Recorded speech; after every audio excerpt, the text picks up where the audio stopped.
Ladies and gentlemen, welcome to the return edition of the TigerPowered podcast. It is your host and content creator, the highlight reel, Brian Styles-Janil, here with a panel of very fine gentlemen. I am here with Darkside Phil. What's up, Phil? Hey, what's going on, man?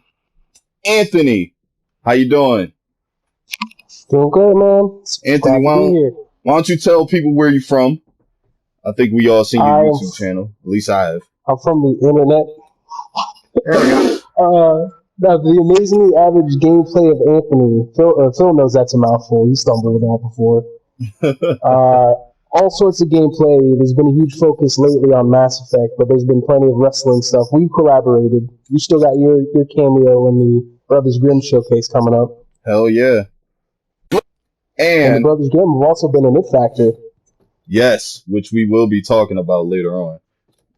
Or should I say plugging, not really talking about it. And my broadcast colleague in IFWA, the Jigsaw one himself, Jigsaw Jester. What's up, man? Look, man, I done told you. Why do you keep calling me? I don't have no money. What do you want? What do you want? You want my shoes? You want them? Wait, hold on. What size do you wear? 12. That's my shoe size. You can give them to me. I'm mad. I'm so mad. That shouldn't even be a thing. That should not even be a thing. I cannot comment at this time. Sniff them. Do a sniff test right now. Why would I smell? I'm not smelling my shoes, you weirdo. I'll sniff them for you. If we got a I bet you will. If it's a corn chippy smell, I definitely want them. Go home. Go home, bro. I'm tired. Ain't nobody got no Frito shoes. Come on. All right, so the man you hear laughing in the background is Javier Vega, I like to call him. Newcomer to the show. How you doing, Jav? Living the dream every day. That's his punchline. That's gonna be on your gravestone, dude. That's already made. Oh wow. Okay. Tony Montana legs. And Tyree. Are you still with us, my friend? Not for long. I am good, sir. Tyree may get abducted by aliens during this show, so and you'll see why we have that joke if it happens. It's bizarre. It's the most odd thing ever. The next topic before we jump into the hot seat. If Marvel let NetherRealm make a game similar to Injustice using their characters, who would you want in it? I'm going to go around. Venom. Everybody just get a one character that you want in at the Venom. most.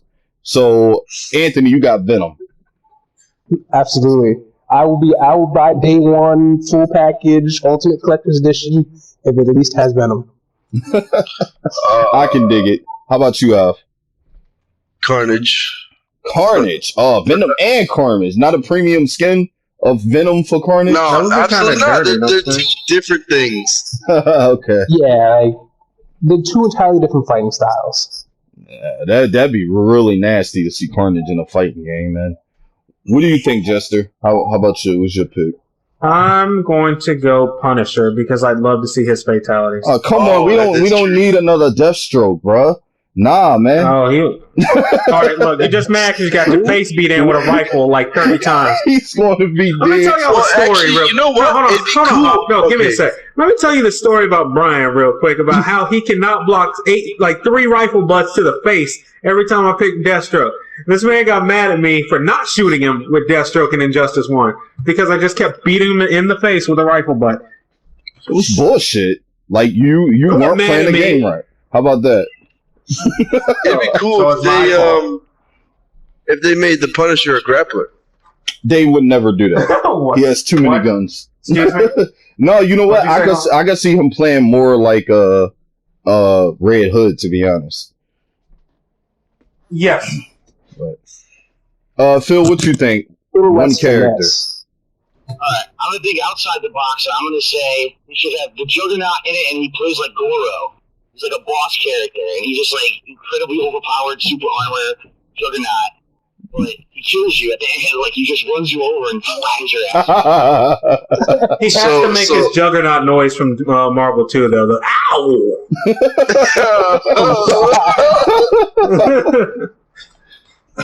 Me personally, since nobody ever gives this man any love, I just want to see Cyclops get some limelight.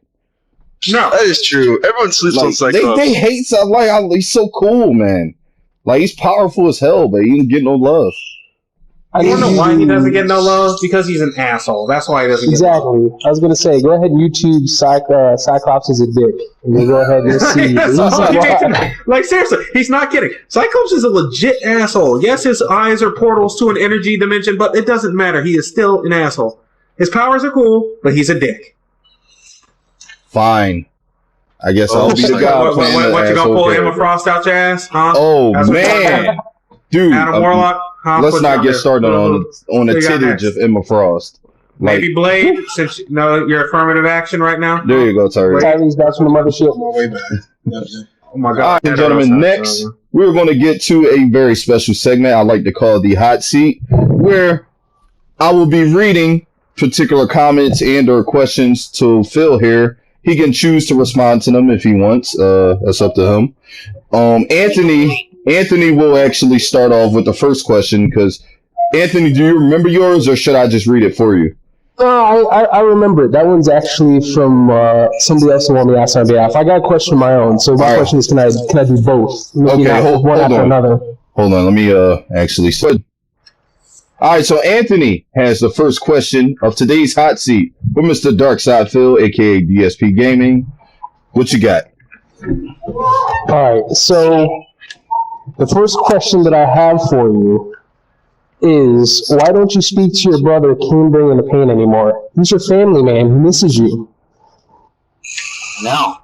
The thing is, apparently he's so embarrassed at my accident last year that he went into hiding because he kind of looks like me and people keep bothering him about it. Is that for real? No, I don't talk. I mean, I never really talk to him. It's funny because a lot of people over the years, they've seen me talk to certain people or have not really a rivalry, but like kind of an interaction or something with a certain person, and they're like, "Oh, well, you ever talk to that guy again? You ever talk to this guy again?" Like, Kain was a guy who was very critical of me for a very long time, and then I ended up being on, that podcast and answered a lot of questions, very honestly. And I think that on that show, because Kain wasn't basically ripping me a new asshole like people expected him to be, he got a lot of flack for it. Mm-hmm. And I really, honestly, haven't really talked to the guy since then. I mean, it's been me. I'm a YouTuber and a streamer who's kind of on his own island. I just do my own shit. I try not to pay attention to all the stuff going on around me. So, I mean, it's really possible that maybe he still talks about me or whatever. I have no idea.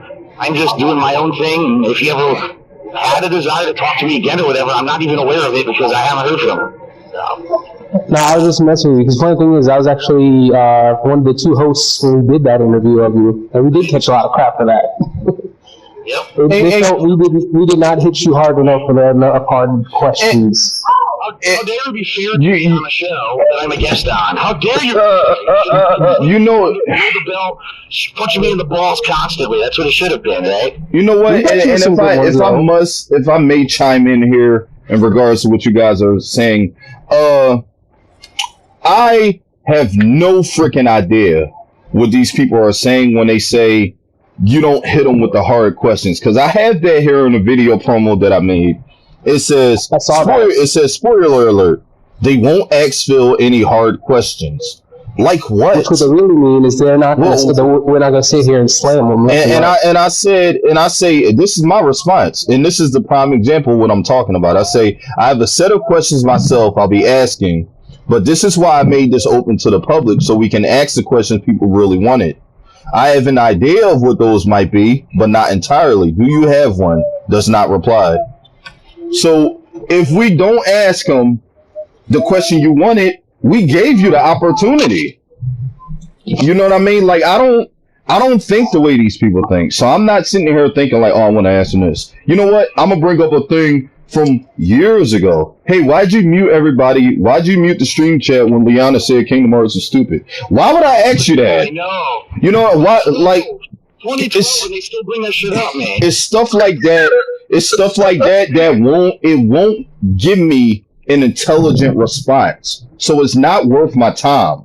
Now, a question like this, which is what I'm going to ask you right now, will be a little more intelligent. Something like, Phil, do you ever feel somewhat bad about the way your relationship with John Rambo went down? Like, do you ever feel like you want to fix things? Yes or no? That's a very good question. And that's a reasonable one. Right. Well, let me put it this way. Pretty much everything 100% in that situation that happened negative was on his side. Meaning he was the one who apparently had a problem with our friendship but never said anything. He was the one that didn't like the way things were going. And he never told me. So if you actually look at it from my perspective, like, do I wish things went differently? Of course. I mean, my whole line of thought was that when I moved across the country in 2014, it was going to be maybe a couple of months where I had to adjust to living here or whatever, and we were going to just do business as usual. We were going to keep doing our wrestling podcast show, and we were going to keep doing co-op gameplay over the internet. And he was the one who distanced himself from me and said, no, I'm too busy. No, I don't want to do it. I can't do this. He made excuse after excuse. That for the reason why he couldn't go through what he said he wanted to do previously. And then he stopped responding to me entirely, wouldn't talk to me at all, and then he was the one who went out of his way to make a negative video about me because I was completely in the dark. So obviously, of course, I wish that it went differently. I mean, I wanted to still be friends with the guy, but the problem is when you have a situation where one person in a relationship has an issue and the other person isn't aware of the issue, there's no way you could ever address or fix it. And right. That's exactly what happened was apparently he had this pent-up issues with me, but he never told me. If you don't tell me, I can't address it or fix what you think I'm doing wrong. And I really think that was completely unfair of him to go about it the way he did, where completely just ignore me, which is what he was doing for a good year. He wasn't even really responding to anything that I tried to talk to him about, and lied to me about the reason why he didn't want to do the shows anymore. It was because he had these issues with me, not because he had other stuff he was working on, which is what he kept telling me. Basically a lot of dishonesty. And then at the end, instead of talking to me, make a public show of it, I don't even know, I think it was just audio only, but to do that instead of, again, talking to the person you have an issue with, to me, I mean, this is from my perspective, tells me he didn't really want to fix things. If you're going to go public and slam someone like that instead of talking to them about the issue, that means you're past the point of reconciliation. You're at a point where you don't want to reconcile. You just want it to be known that this person has wronged you. And really, that's the kind of the vibe that I've been getting for about a year from him, was that he really didn't want anything to do with me anymore. He wanted to move on and just do his own thing and not be associated with Darkside Phil at all anymore. So from my perspective, it's like, it's irreparable. But what am I going to do? Call him and be like, well, I'm glad to know that you have a million issues with me that you never told me and never gave me a chance to address. What do we do now? Because obviously, you don't like me, and you just made a show that makes me look like a piece of shit. Where are you going to go from there? And honestly, I'm going to be real here. I'm the kind of person that's very, very honest and upfront with everyone. If I have an issue with someone, I tell them. I don't hide it, and I'm not passive aggressive at all. The complete opposite. And if someone is dishonest with me like that, that's kind of the point of no return for me. If someone's dishonest with me for an extended period of time, how can I ever trust that person again? Because it could just happen again. They got an issue or whatever, and they're not going to tell me. So, from my perspective, from the second that show or whatever he recorded went live on the internet 2 years ago, that was his message to me, that he didn't want to be my friend. He didn't want to ever do anything or have anything to do with me ever again. And at that point, I was like, fine, if that's how it is, at least I got my answer, because I had no idea why the guy was dodging me for so long anyway.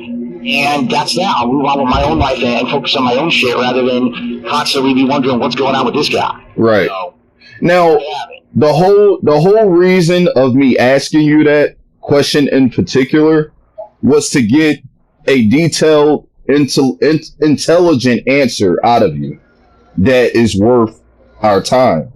Right? Now, would you guys say that was a fair answer on Phil's part? Very. That was, yeah, it was, definitely. Anthony, how about you? Yeah, I mean, that's definitely a touchy subject. I mean, right, it's a touchy subject that we don't know anything about. Now, I know John as well. I do. I've done Snozman and Hole Punch with him. I actually built, a somewhat friendship with the guy. John's pretty cool. I like John a lot. We have no problems. We talk here and there. there's two sides to every story. I'm not going to explain the details of the situation, but there are definitely two sides to every story, and not every person goes about life the same way. So one person might respond a certain way doesn't mean somebody is going to understand what your problem is. You get what I'm saying?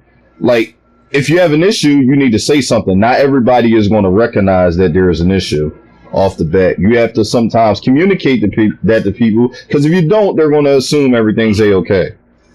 All right, moving forward, Anthony, what was your second question?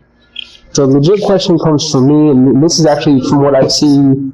You get this question a lot. And as somebody who also had, I should say, let's still kind of do major back problems. I know it's something you sometimes bring up. It's something you get hounded on about. And I get you cannot afford surgery. I understand that it's also dangerous. You can become a paraplegic. Same reason why I don't bother with it. But as someone with 5 herniated discs in the lower lumbar region of my spine, I started DDP yoga. I can tell you right now, I do not feel back pain almost ever. Have you ever considered or given any legitimate thought to jumping into DDP yoga or doing anything else a little more holistic or just like self-repair to try and work on your back? I own DDP yoga. I bought it years ago. I actually bought a yoga mat, and I tried doing it in Connecticut when I lived there.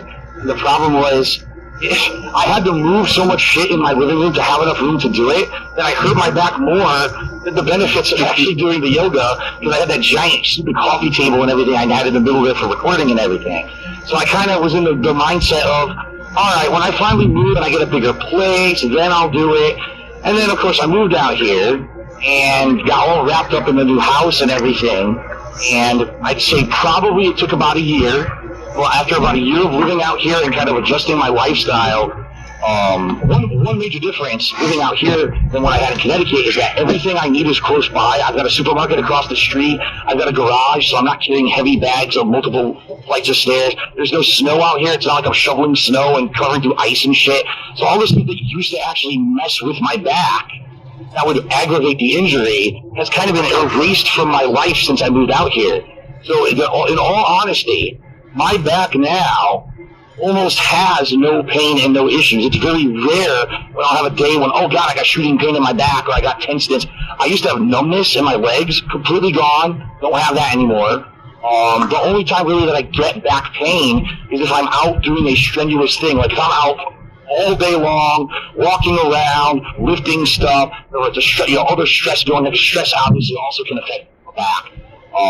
That's the issue. That's when I'll have like back pain. But let me put it this way: if I still was in a crazy amount of pain and numbness and everything that I had when I lived in Connecticut, 1,000,000%, I would have dug the DDP yoga out of the bins or that I have in my closet here in my office, and I would have been doing it. But it actually, because of the life changes that I made when I moved out here, I don't really have that as an issue anymore. So you're right. I've heard a lot of people have gotten into the DDP yoga, and apparently it works wonders. It's life-changing in a lot of ways for people who are really in debilitating pain all the time. And I know I have that to fall back on. If I ever fall and hurt my back again or whatever, I have that to fall back on because I've got it.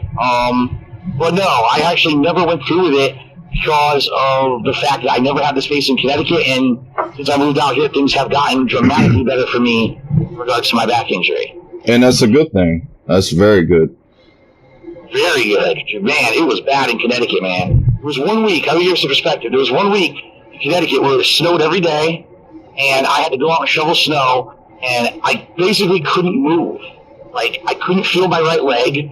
Every time I stood up, I had sharp nerve pain, shooting up and down. And I was like, how am I going to live the rest of my life like this? You know, I didn't know what I was going to do. And, you know, as much as people criticize me for getting into massive debt and moving across the country, at least health-wise, in regards to my back, this has been like the best decision of my life.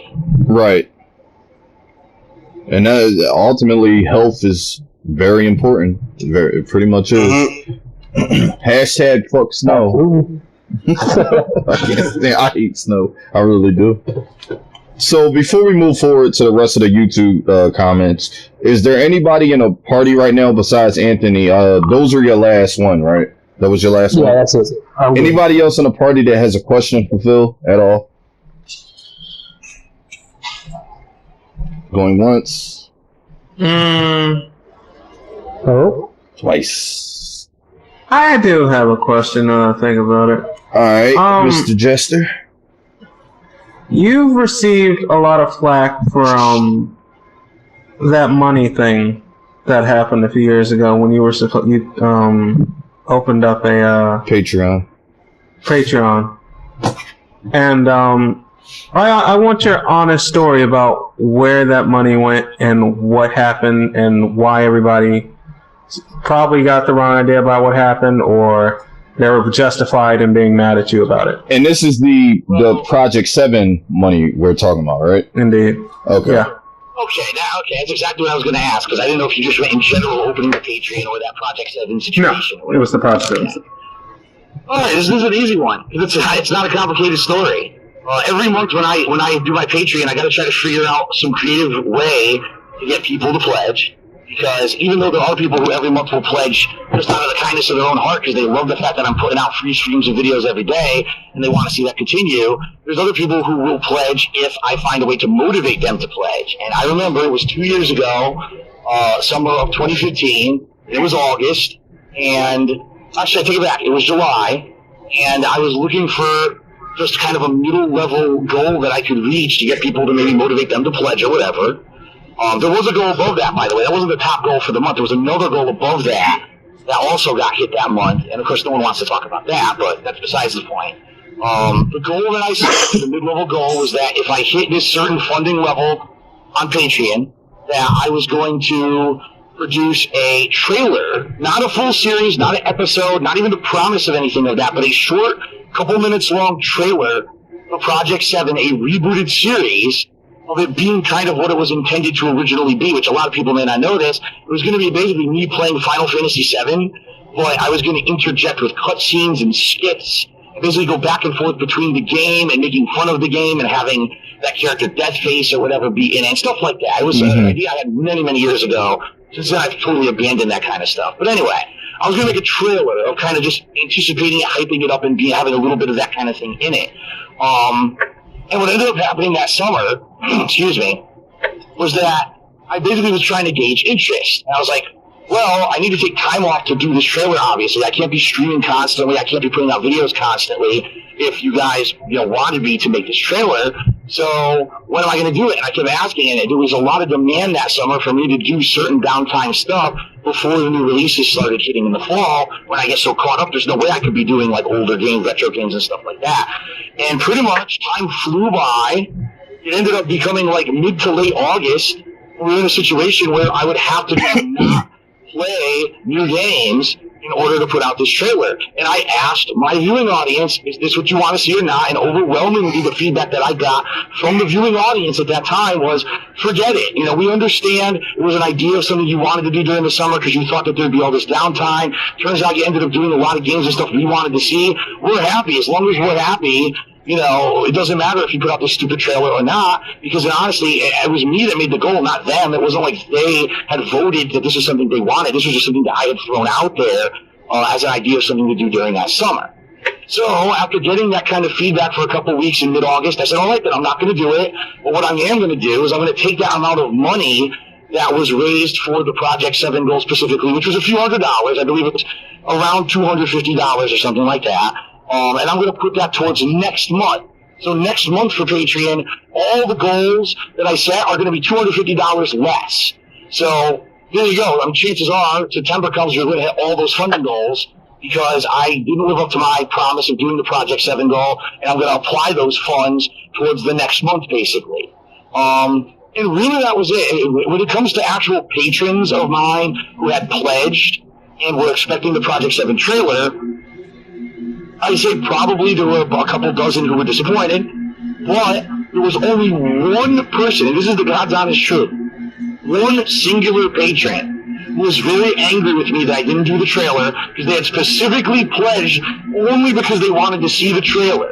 And they were so upset. They had a private conversation with the person, and they were so upset that they withdrew their pledge, and since then they've never pledged to my Patreon ever again. So in reality, when it comes to the reality of the situation, one single person was actually upset that I didn't do the Project 7 trailer so much that they withdrew their pledge. In actuality, everyone else was like, okay, we understand. You asked us, we told you we'd rather have you play other games and do stuff and do this trailer. It was just it was a nice idea, but in actuality, we'd rather just see you play more games. Now, of course, what happened was my lovely, group of people who follow me around the internet and hound me and fucking find every opportunity to spin everything into a negative thing possible, saw this as an opportunity where Phil actually admitted he did something wrong, and there's concrete proof that Phil promised something and he didn't live up to it. Let's find every possible way to blow the situation up to make him look bad. So they lied about the amount of money that was raised. They lied about what I had promised. They lied every possible thing. And of course, as you know, when there's people who are on the internet only to look at negative drama and shit, they tend to believe whatever they hear. So over the 2 years now that this happened, it spun that Phil stole his patrons' money. Phil refused to give refunds, which, by the way, is wrong. Not one patron actually asked me for a refund at all. I would have. If someone was so fucking upset that I didn't do this trailer, I would have personally refunded them their money. No one asked for it. So it's preposterous the things that people have spun that situation into for their own dramatic benefit.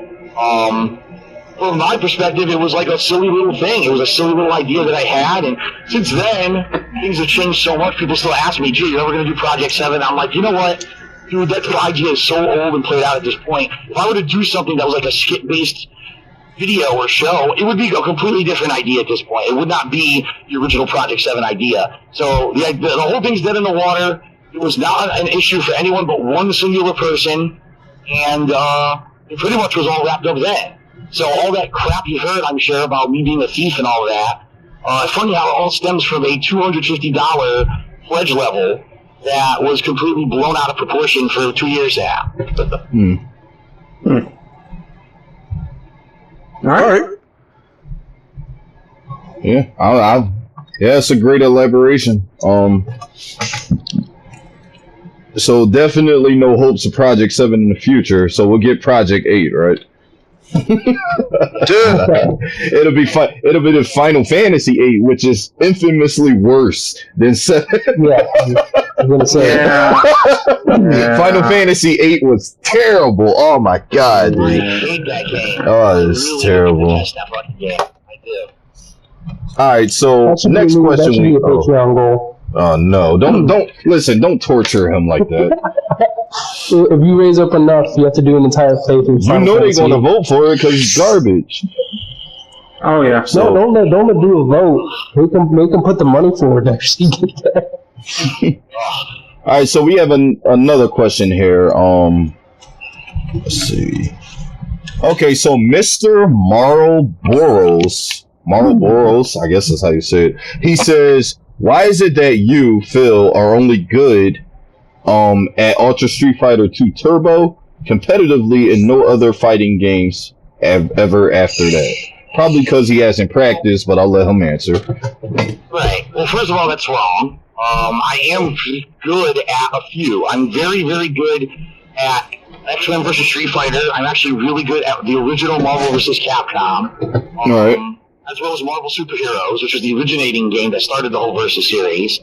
And I would say, if I were to practice again, I could probably become at least mid to, say, maybe slightly under the top players in the country of Marvel vs. Capcom 2. I never made it to the upper echelon of Marvel 2 players, never. But I could hang. I mean, I was known that at any given time I could go to a tournament and I might take out a top player. It's happened many times before. But I never really reached that level where I was winning tournaments or, doing any kind of very notable achievements in Marvel vs. Capcom 2. So the answer to the question, first of all, the question is flawed. It's not correct. But if you really want to answer in regards to why am I good at Ultra Street Fighter 2 or Super Turbo, it's because it's based on the original Street Fighter 2, which I played on release day in the Americas. When that game came out in American arcades, I was there on launch day playing it. That's the game that I went back to more and more and more over the years. It's the game where that fighting engine was the very first ever competitive fighting game engine, and I understand it pretty much from every possible direction. That's one of those rare games where I can play with pretty much every single character in the game at least a semi-competitive level, if not a high level in case of certain characters. It's probably also the fighting game that I played the most. Being that it started in American arcades, and that was the one I played, all the different iterations of Street Fighter 2, which lasted anywhere from 1992 all the way through, 95, 96? So you're talking a good straight 3-4 years. That was Street Fighter. That was competitive fighting games for me, and that was what I played on. And then, when there was kind of a revival in the middle 2000s, when there was all these different ports of Super Turbo, I was traveling around the country constantly playing them. Just in particular the PS1 version, which is the one that I got fourth place at EVO Nationals at, and then after that there was a Capcom Classics Collection port, and then there was a Anniversary Edition port. I mean, there's so many versions of Super Turbo that have come out over the years, and even though the ports have dramatic differences from the arcade version of the game, usually I can adjust to those changes and play at a high level. It's funny because people still to this day say that my placing fourth place at EVO doesn't count because the version of the game that was played was a PS1 port of Super Street Fighter 2 Turbo, which I will very simply respond, I played the version that you were told was going to be at the event. Right. I didn't whine, I didn't complain, I didn't argue, I didn't refuse to compete. I said, okay, this is what they're going to be playing, I will learn this game. So I played it and I learned all the changes, and I ended up getting fourth place because I was one of the few people who didn't become a whiny baby about it. Instead, I learned the changes and used that to my advantage in the tournament. So people want to say that it's illegitimate. It's not. It's just that I was smarter than everyone else, and I learned the version that was being played rather than sitting there complaining. Right. Now okay, so why am I good at Ultra Street Fighter 2 right now? Well, when I play other fighting games, I'm nowhere near as good. It's very simple. Because Street Fighter 2 is the game that I always go back to. I've had the most hours played in it. I've got the knowledge of the game engine built into my head. When I play other fighting games, I don't say this fighting game is this based off of this. I say, compared to Super Turbo, this is how this game performs. It's different in this way. That's how I think. My head is geared towards the Street Fighter 2 game engine because that's what I grew up with. So any version they put out of that silly game, in the future, I'm going to be able to pick up a controller, and within 10 minutes, I'm going to be able to whoop ass in it because of the extensive amount of knowledge that I've had with that over the years. Right. I think that answers the question. I don't remember if there's I think it does. 100% that answered it. So, Meme Lord, who is our next, he's actually a commenter. He's not a question asker. You officially get the reward of having your comment read in my angry Adon voice. So I want you. Oh my God! Don't think you're being made fun of. This is strictly fun. The whole point of this is to have fun. So going off of what Phil, I'm not talking about you, Phil. I mean Meme Lord himself. I don't want him to think I'm making fun of him. But so going off of what you just said in that last question. Meme Lord says, seriously, why is DSP so inept when it comes to video games? It's like an incapable son inheriting his father's successful business. What the fuck? That's his comment. I don't have to read that. I'm glad you read it like that. You ain't had to read it like that. What is wrong with you? Give me your rim. You're done. Meme Lord. I don't know. I don't know. Like, is he really an adept at games, or are you just good at the games that he play? Well, really, the real question here is, has he actually watched a gameplay stream of mine, or the videos of mine, or did he just watch a This Is How You Don't Play compilation that shows me failing constantly, and he thinks that was like the entirety of the playthrough, There's tons of people out there who've never watched me on a stream. They've never watched my videos, but they see those compilations, which in essence are meant to be a fail montage. Like you want a fail montage of people falling down and, gets on a jet ski and the fucking jet ski erupts under and he lands on his ass or whatever. Those are meant to be fail compilations. You don't look at that and say, oh, these people are terrible at everything in life because at this one moment they had a fail. But this is what these people do. They make these compilations, and these people are so ignorant that they watch them. They actually think that's all I do all day is I swear at the game developers and I fail. When in reality, if you actually watch my streams, it's very different from that. And I've had many, many people over the past several years come to me and say, Phil, you are so different when I'm watching your live content versus when I watch those videos. It really is night and day. I mean, not to say that it's not funny to watch the this is how you don't play videos, because it still is, but it's cool to know that that's not you and the entirety of you as a person. So when you read a comment like that, you're like, you know that's just a kid. You know, the only thing they know about me, that Dark Side Phil is the guy who sucks at video games because he has these, this is how you don't play videos. Ooh. And, he doesn't watch the stuff. How can you say to someone, there's evidence that I've placed competitively in fighting games before, I've won tournaments before, I've obviously beaten some of the toughest games out there, like all of the From Software Dark Souls games I've played. Not to say that I beat them on the first fucking try, but I beat them. I've played classic throwback 8-bit games that are in some of the most challenging, teeth-grinding fucking experiences you'll ever have. I've done those. I've done tough stuff. And I didn't just sit here failing constantly. I got through it and beat it. I persevered. So it really is kind of a sad. When you read a comment like that, you're like, man, there's a kid who didn't take 5 minutes to actually just check me out and see who I am and what I'm about, rather than just believe the bullshit. Okay, but have you ever gotten past the speeder bike level on Battletoads? Oh, Yes, God. And that's a throwback. But I rented it. Yeah, I remember when I beat Oh my it, god. I had like no lives left. So I ended up fucking raging afterwards because I died and it puts you up to do it again or whatever. And I was like, well, fuck this game. I never played it again. I never beat Battletoads, but I did beat the speeder bike once.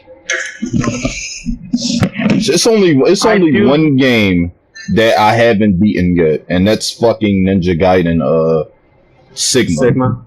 Oh my god, that final boss is an asshole. Like it has like it has like 3 stages, and if you die, you go all the way back to the first one. Mm-hmm. It's so hard, dude. Oh my god. I'm gonna beat that game one day. Ninja Gaiden, you never played the original on NES. In that game, if you lose to the final boss, you have to play the entire fucking level game over again. Yeah. It's the hardest level in the entire game. Yeah. I've never beaten that because I've never, gotten lucky enough on the boss, and I just got so tired of replaying the final stage, I said, fuck this game. Yeah. The birds. Oh, go ahead, Justin. Sorry. No, I was saying the birds. Oh, the birds. Gotcha.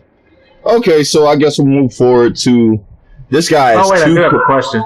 Go ahead. Oh, I know you get this a lot, and you can't tell me that you don't. But what are your thoughts on literally being like you, but having Low Tier God being called a black version of you? Well, see, here's the thing. And this is what I've kind of said earlier on the show. I'm kind of a guy who I feel like I live on an island. I try not to involve myself in all the other shit going on. So I've heard this so many times over the years, but I've never watched Low Tier God at all. I've never seen him in a video. I've never seen a stream. I've never seen the infamous fight between him and Vizant or whatever at Eva. I haven't seen any of this shit. So I know nothing about this guy besides that people say that he's me. And I'm like, so okay, and I understand like why apparently he gets really angry that people bring me up in his stuff, because I'm kind of the same way. Like, I don't understand the reference because I don't watch his shit. I'm doing my own stuff. Maybe there are similarities. I mean, I wouldn't be the one to say yes or no if there are. But what's really annoying is if I'm on a stream and I'm trying to do my thing, and I look at the stream chat and you've got dozens of people, Luthergott. It's like, dude, I'm just trying to do a fucking gameplay stream and entertain people, and you're completely derailing the topic of discussion to a guy who's not here, who I've never mentioned. I don't talk about him. I don't know anything about him. So obviously that's not me gearing the stream towards that. Someone decided to derail the entire stream to talk about this other guy. So I don't know. I mean, again, I couldn't even intelligently answer the question. It's like, what do I think about being compared to him or whatever, or him being called the black me? I don't know, because I don't know. Outside the fact that apparently the guy is involved in drama, I really don't know what the comparison is trying to say, to the point where I wouldn't be able to even address it. To be fair, you don't have Get That Ass Van merchandise. So, I think you're filling at LTG. Yo, and you know what? You know what, Phil? There's a reason why you never see LTJ. You want to know why? Because he's not banned? He has you banned.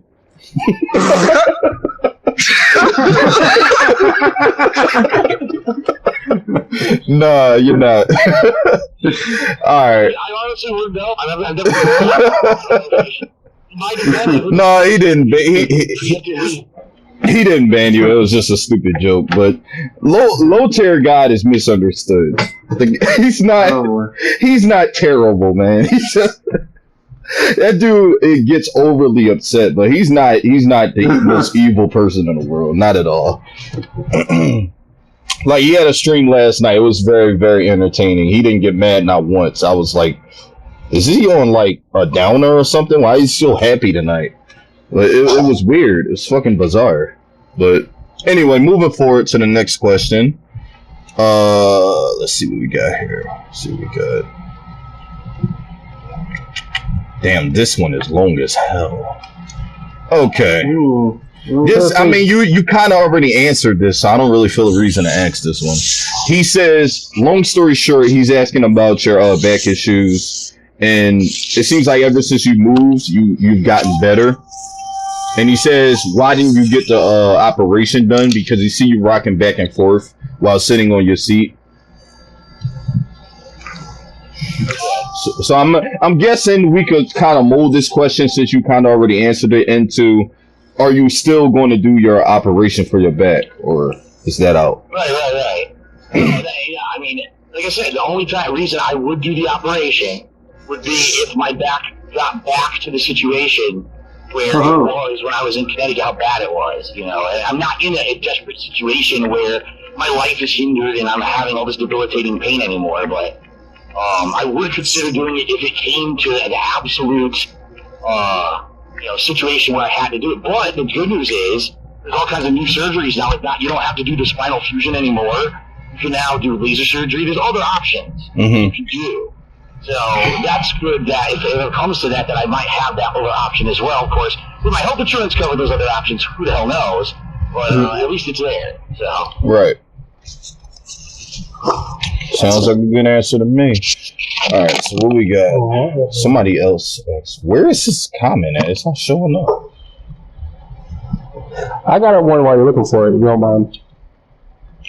I think it's a good one. I think I just found it, actually. Go ahead. You can ask him. All right. So, I'm sorry if I'm breaking kayfabe here. Kayfabe. For you, Phil. But this has been brought up before, too. So, when you get really upset about things, or get really pissed at games, or you're just, like, getting all pissed off, like, what a lot of people tend to make, this is how you don't play series about. Is that a character that you kind of just roll with for entertainment value? Kind of like this persona, this gimmick of yours. Or is that true Phil Burnell? So is that really... Because a lot of people, Yeah, I know. A lot of people think that it is me, and other people think I'm constantly acting, I would say it's a mix. Sometimes I purposely go over the top on purpose for entertainment value, and other times it's legitimate. It's legitimate rage. Sometimes it's a combination. I'll give you an example. So, when I was playing Ultra Street Fighter 2 a couple of weeks back, there's this one fucking guy who was absolutely god-awful at the game. All he did was pick a Kuma and throw air fireballs. And his fucking internet connection was so bad, you could not even block the air fireball when he threw it from full screen. That's how bad it was. So the guy beats me, of course. I lose like 180 fucking rank points. Insane amount of points lost to this fucking guy. I lost my mind. Now, obviously, the rage is real, okay? But I said something to the effect that I wanted to knock all the teeth out of his mouth, rip off his head, and slam it through a basketball hoop or something like that. Jesus. Okay? So obviously... That's not serious. I'm not going to actually find the guy, go to his house, knock all the teeth out of his mouth, murder him, bounce his head down the street, and slam dunk him like it's fucking Space Jam. You know what I mean? But that'll be the thing that these people will take and be like, this is the entirety of what Fitz does on his streams. He is all constantly saying that he wants to hurt people, and he constantly, or I'll give you another example. I'll be playing a game like, I don't know, recently I played the Crash Bandicoot series, and they had the remaster or whatever. It's a hard game. I'll be on a level, and all of a sudden something will go wrong with a clipping. I'll fall off the platform and die, and I'll say, fuck Naughty Dog, or, infamously when I was playing the Metal Gear Solid games, fuck Kojima, that egotistical bastard or whatever. And I'm kidding. These people think that any of my rage is genuine at the situation that I died or whatever, I failed at the game, but the reaction that I'm giving isn't necessarily 100% serious. No, I respect Naughty Dog. They put out an insane amount of great games. I respect Hideo Kojima for putting out these really epic level games that people have grown to love. Because I sucked at the game and I said a few silly things doesn't mean that what I'm saying is real or true 100% of the time. Because maybe there are moments where what I'm saying is real. I guess that's up to the viewer to decide and figure out for yourself. Because I put out about 50,000 gameplay videos since I've done this since 2008. I couldn't necessarily tell you every single time was fake or every single time that was real. But yeah, it's a combination. It's depending on the situation. I have to read my audience too. If I see that my audience on stream is reacting one way or another, maybe I'll try to be more angry or less angry or whatever. At the same time, maybe it genuinely gets me pissed because that fucking Akuma Fireball spammer, is being such a dick with a bad internet connection. I lost so many points, so it's 50-50. Okay, so we're go ahead, Hoff. Oh, anybody who gives you a hard time for Crash Bandicoot has never played Crash Bandicoot. That is a hard game. Not that one. That game they haven't is played hard. this one. They haven't played this one. Because, I don't know what they've done to this one, but the one that we played as children was not this hard. It wasn't. No. Well, you got to think about it though. Naughty Dog knows who the audience is. We're older now. They expect us to want more difficulty. That's why. True. When we were kids, we didn't need that fucking slamming the games. I tossed the shit out of my controller a couple times, and it wasn't even that hard. But now as an adult, we expect more quality for our stuff and more difficulty. Naughty Dog know who they made the game for. It was for us. It wasn't for the little kids. It was for us. It was for the kids. It wasn't. It was not for the kids. It's a nostalgia trip. That's all it was. It's nostalgia. It's actually funny because I played Crash Bandicoot 1 2 years ago. I played the PS3 emulated version, which has input lag. So it actually makes the game even harder. Because when I played the Insanity Edition a couple weeks ago, it was actually easier for me to beat that because it didn't have any input lag. Even though it was tougher because they changed the physics, I was able to react quicker, and so I actually beat it more easily than when I played it 2 years ago. Well, they also changed the hitboxes too. Because back in the day, it was just squares. Now with the hitboxes, they're more rounded off. So that's why before in the old games, you could just jump and be able to just barely make it, like the tip of your toe, and you're good. But these days, because the terrain is rounded off, the hitbox for it, if you hit the tip of that, you're just going to slap right off. You're done. Right. Yep. Okay, so we're drawing near the end here. So we got 2 more questions. Got my question being our last question. And then we got that's for last. Yeah, one more. Yeah, it's definitely the best one, hands down. I'm not being cocky. I'm not asking that. That's it's not like anything offensive, but I'm pretty sure you've answered this already. He's just asking, why don't you make Nintendo games like Persona 5? Nintendo games and Persona 5 like it's Twitch only games, and why don't you keep games like Ultra Street Fighter 2 for your days you stream to upload to YouTube? I'm sure you. I've explained it, yeah. Right. I really do have 2 audiences. I have a streaming audience and I have a YouTube audience. What people have to realize is that I've been making YouTube videos since 2008. There's a core fan base there that have been with me for a good 9 years, and I would feel bad if, for example, let's say a game like a Nintendo game. If I stream a Nintendo game, I'm good. But if I upload a Nintendo game to YouTube, YouTube uses that content ID bullshit system to take any ad revenue that I would have made. And so I make no money playing Nintendo games on YouTube. I have to rely on people doing things like cheers and tips and stuff on the live streams to make any money when I play them.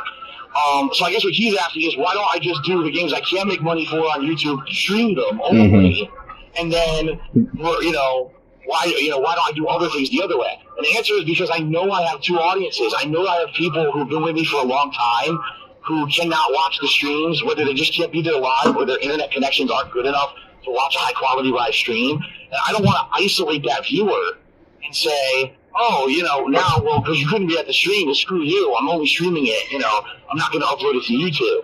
So really what I've done, I relied on people to kind of be really generous during me playing those games on stream, because I know that I can't really make the money on YouTube, to constitute me taking the amount of time to play that game. So I think that's what he's saying. It's not 100% clear in the question, but I wouldn't want to isolate a long-time viewer base who's been with me all along and say, I'm just going to refuse to upload these games to YouTube simply because I can't make a buck on them. I'd rather just do both. And if I can't make money on the Nintendo playthrough on YouTube, oh well. I still like to put it out there so that those people can actually still watch it. Right. So the last question before I get to mine, this person wants to know, where are we? He basically said, Phil, in the past, you said you didn't want to be a clown during your gameplay and talk bad about things Twitch streamers do with asking for cheers and tips. How come you do that now? Yeah. I love questions like this. I love these questions because this is the kind of person that I like to say they have this black and white understanding of the world. Okay? A person who has a black and white understanding of the world thinks that the world is always black and white. There's always a right and wrong. There's always a yes or no.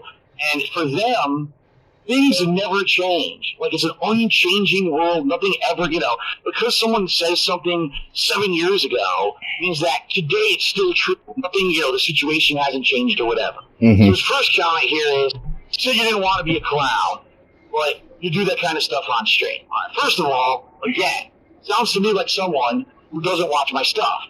If you actually watch me play games, no, I'm not overacting or overreacting. I'm not playing a horror game and screaming at the camera like a 5-year-old girl to get extra views. I'm not dyeing my hair weird colors to fucking get attention from little kids. I'm not doing the things that a lot of these common streamers and or YouTubers do to get this extra kind of cheap attention from an otherwise pretty immature audience. I don't do those things. Now, if I'm playing a game and there's a really silly part, I'll do some silly shit. Like the other day I was playing Sonic Adventure, and, I'm playing stupid Amy's Campaign, and the fucking song was, like, about love and a sweet, you're so sweet. It's like, what the fuck is this?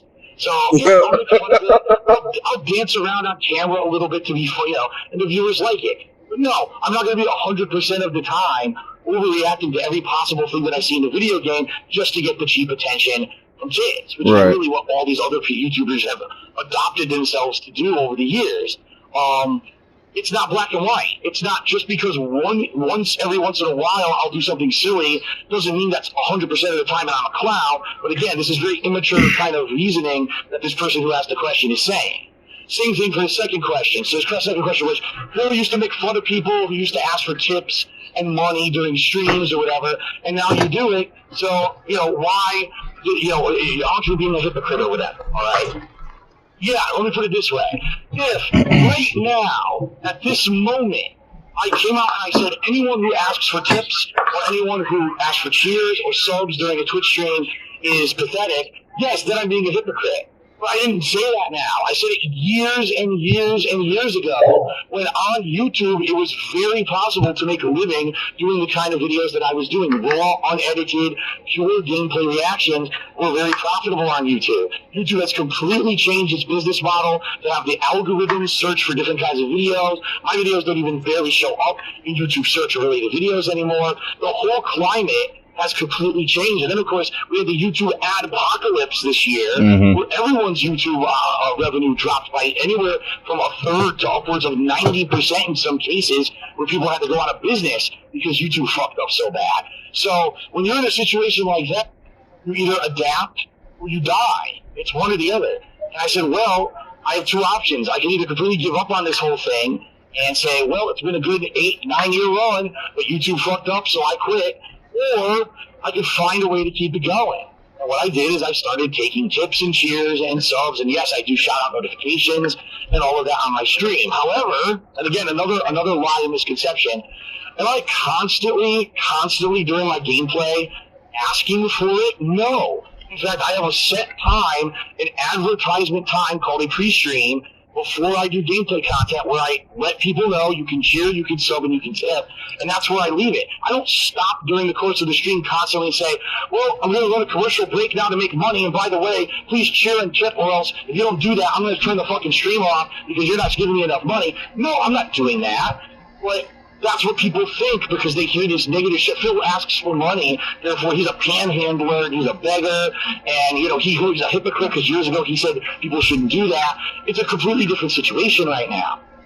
At least I would like to think the way I do it is more honest because I have a segment that's actually dedicated to it rather than constantly bringing it up during the course of the stream. And I know that honestly, I make way less money than I could because I was constantly bringing it up during the stream. There's people who come in during the course of the stream who weren't there at the beginning, who missed the pre-stream, who made, Phil takes tips or whatever. Okay, I'll toss him up $1 or whatever. I would be making more, but I'm not going to do that. I'm not going to lower the quality of the gameplay that I'm putting out and the overall experience of the viewer to constantly ship.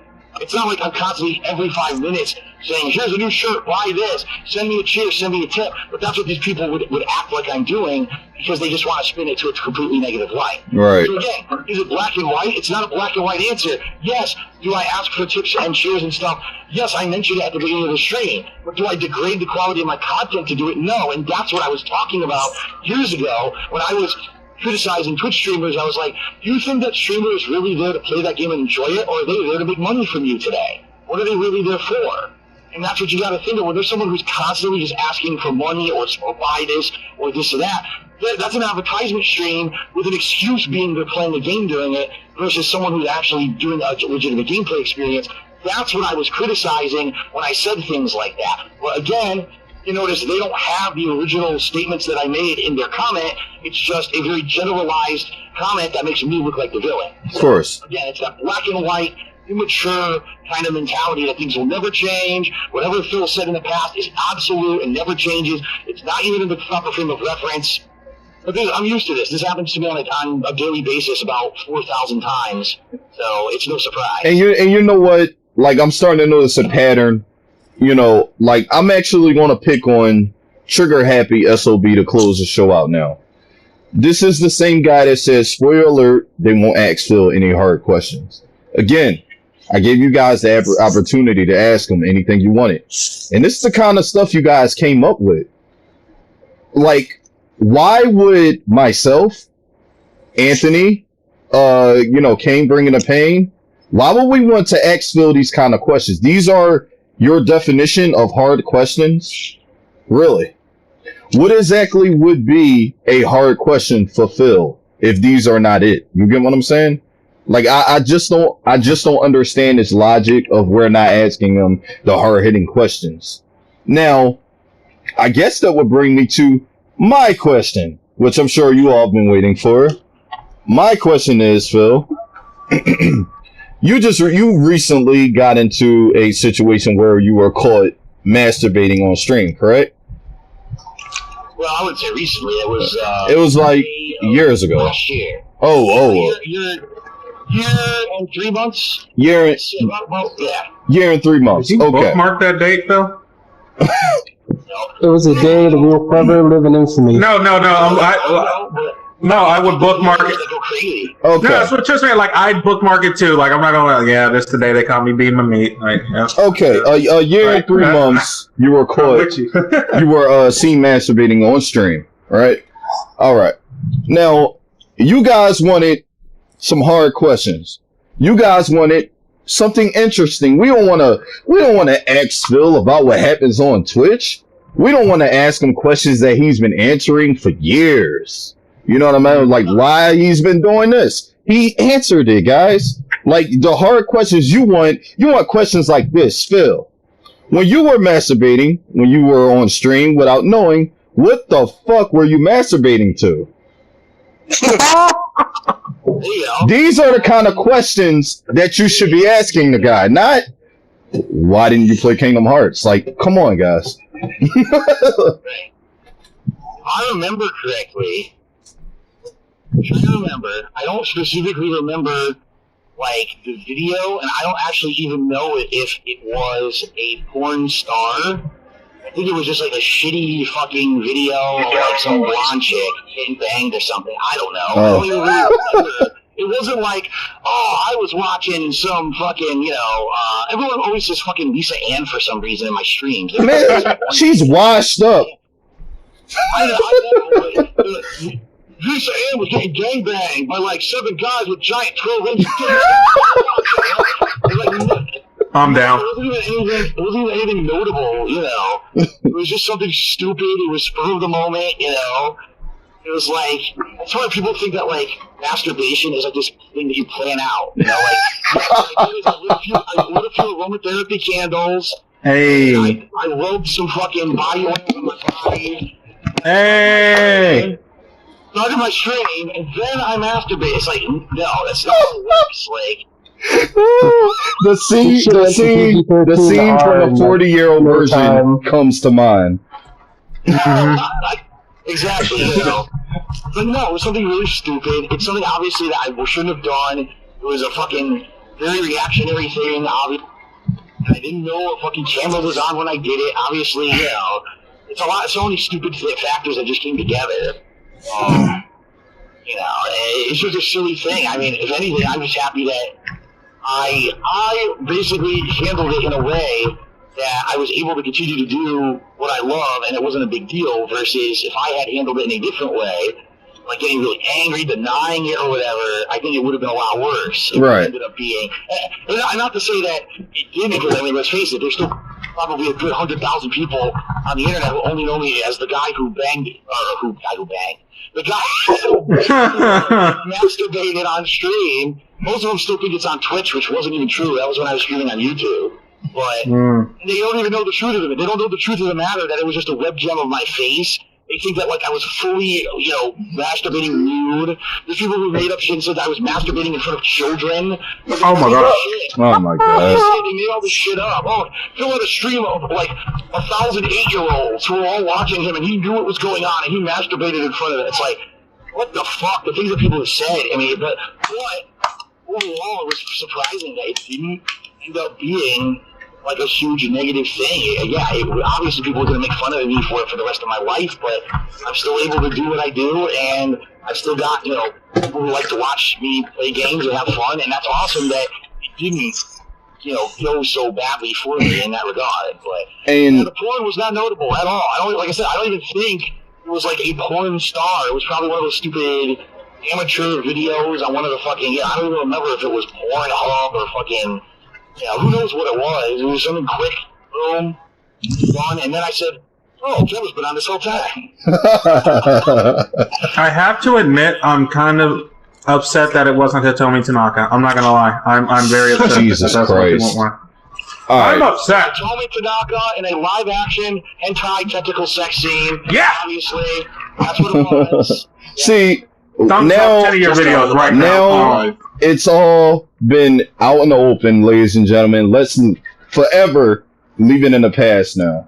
And I commend you, Phil, for being cool about it. I commend you for opening up about something, because I'm like, you know what? I'm going to add something completely off the wall that happened. Because they say we don't ask the hard questions. That's a question I bet you none of y'all watching expected. I bet. No, not at all. I thought about maybe asking it, but I'm like, I don't know. Maybe that made me look like the asshole. But you didn't. No, I didn't.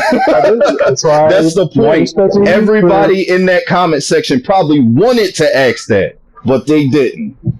I was too surprised to react. Okay. Ladies and gentlemen, this has been the TigerPowered Podcast. It's been real. Ladies and gentlemen, good night. Peace.